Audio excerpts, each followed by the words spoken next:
Dee, and today I'm going to read you another Christmas story.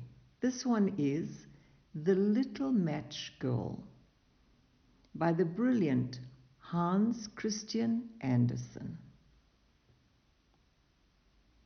It was dreadfully cold.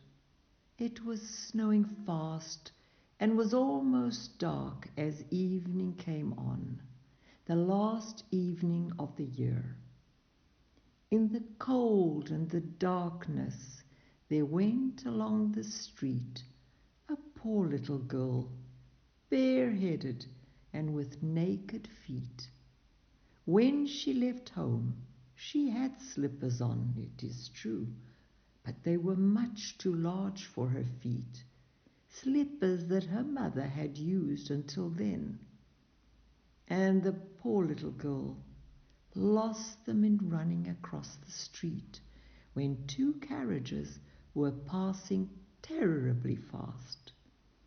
When she looked for them, one was not to be found, and a boy seized the other and ran away with it, saying he would use it for a cradle some day when he had children of his own. So on the little girl went with her bare feet that were red and blue with cold. In an old apron that she wore were bundles of matches, and she carried a bundle also in her hand.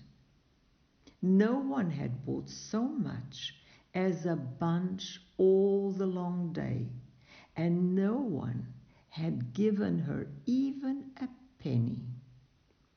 Poor little girl, shivering with cold and hunger, she crept along, a perfect picture of misery. The snowflakes fell on her long flaxen hair, which hung in pretty curls about her throat. But she thought not of her beauty, nor of the cold. Lights gleamed in every window, and there came to her the savory smell of roast goose, for it was New Year's Eve. And it was of this which she thought. In a corner formed by two houses, one of which projected beyond the other, she sat cowering down. She had drawn under her little feet, but still she grew colder and colder. Yet she dared not go home, for she had sold no matches and could not bring a penny of money. Her father would certainly beat her, and besides, it was cold enough at home, for they had only the house roof above them, and though the largest holes had been stopped with straw and rags, there were left many through which the cold wind whistled. And now her little hands were nearly frozen with cold. Alas, a single match might do her good if she might only draw it from the bundle, rub it against the wall, and warm her fingers by it. So at last she drew one out. Whisht! How it blazed and burned! It gave out a warm, bright flame like a little candle as she held her hands over it. A wonderful little light it was. It really seemed to the little girl as if she sat before a great iron stove with polished brass feet and brass shovel and tongs. So blessedly it burned that the little maiden stretched out her feet to warm them also. Oh, how comfortable she was! But lo, the flame went out, the stove vanished, and nothing remained but the little burned match in her hand. She rubbed another match against the wall. It burned brightly, and where the light fell upon the wall, it became transparent like a veil, so that she could see through it into the room. A snow-white cloth was spread upon the table, on which was a beautiful china dinner service, while a roast goose, stuffed with apples and prunes, steamed famously and sent forth a most savoury smell.